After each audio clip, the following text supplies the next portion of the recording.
Oh, na paano yan?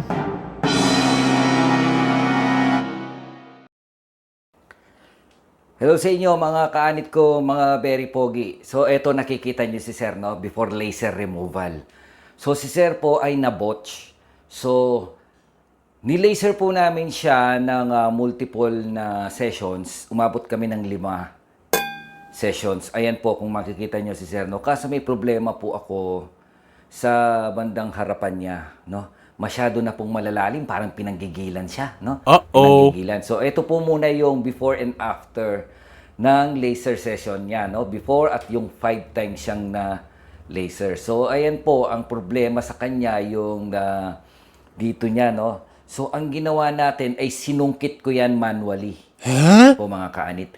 Kumbaga, ginamitan ko siya ng saline salt solution. Asin po yan, mga kaanit. No?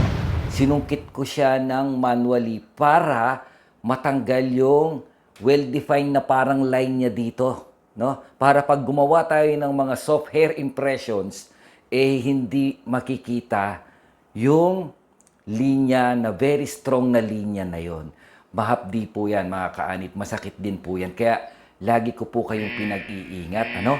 Biruin mo, no? Gagamitan ko ng purified liquid saline solution, and then lalagyan ko pa siya ng asin. Hindi ko na lang pinakita paano ko ginawa. Baka may gumaya na naman, no? Sa na maayos, makasira pa lalo. Ano, mga kaanit? So, ayan po ang first session ng saline removal ni Sir. Ang saline removal po ay para sa mga spot, no?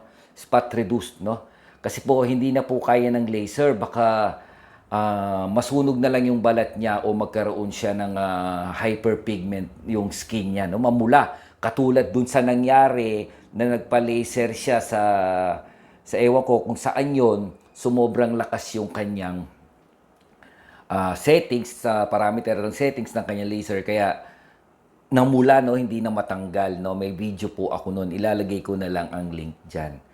Kaya kayo mga kaanit, ingat po tayong palagi, ha. Ayan si Sir, so mahigit 1 taon ko na pong ginagawa yan. 1 taon na po namin ginagawa yan, no. Nakita niyo naman yung before and after ng laser niya. Okay naman, pero talagang sadyang mayroon pong mga malalalim. Sobrang lalim po. Kung makikita niyo talaga ng tutukan, nakaukapang ganun. No? May scarring, nakauka siyang ganyan. No? Nanggigil yata, pinanggigilan. No? No? Sige po mga kaanit, at ingat po tayong palagi.